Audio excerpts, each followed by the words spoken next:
Hey everybody, Amy Medford Knife and Tool. Today I want to touch on a little bit about the laser engraving we do in-house. I know I've spoken about it before, but I have a serious question for you gentlemen and ladies and knife crazy people out there. So I know some of you are aware that we do laser engraving in-house. These are a couple of the options that we do. Interestingly enough, I have two Marauders here, a slim MIDI and a Marauder H. They're both our new process knives with the mill recesses, and so we have a combination of laser and milling on this, and I just want some feedback. What do you think? Do you prefer, sculpting? And even if you do prefer sculpting, if you like our laser engraving, are you kind of more into a more kind of, I don't know, artsy flair, or something a little bit more mechanical or straightforward looking? And these are two of the knives that today are heading out to the Hollow Grind in Miami, Florida. But these are a couple of the examples of what we do. So I just kind of want some feedback. Number one, what do you think about laser engraving? Do you prefer it? Do you not?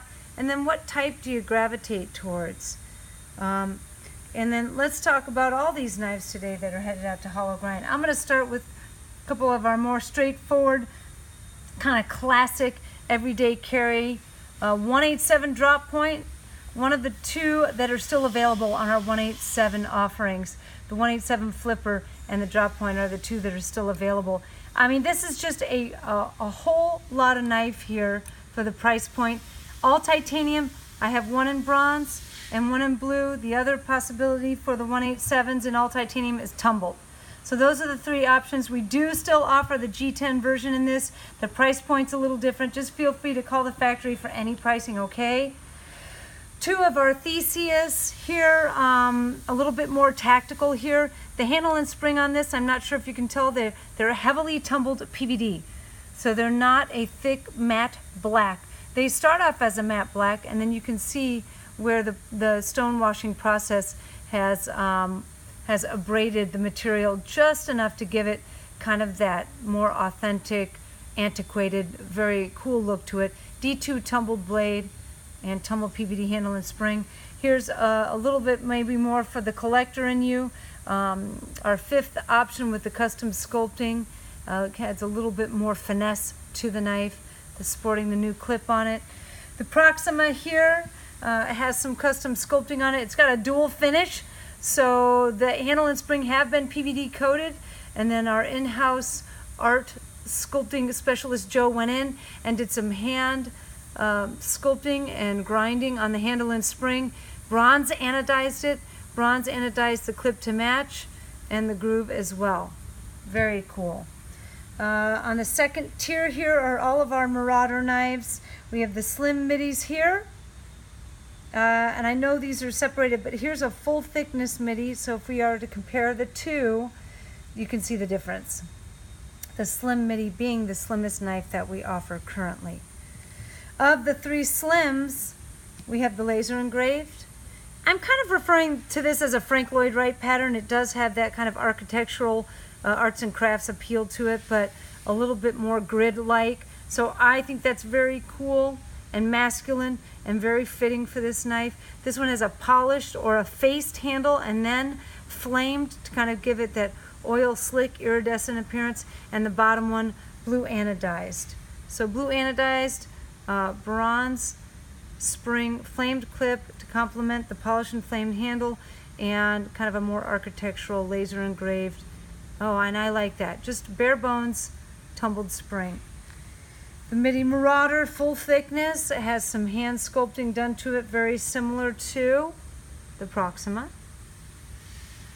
And then again, what we highlighted at the very beginning of the video, the Marauder H, S35 PVD Tonto blade, and this very cool, again, kind of arts and crafts, floral pattern with a tumbled spring.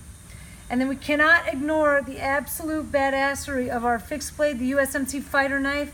I know we've shown this a couple times recently, but this knife right here has some absolutely bitchin' features to it.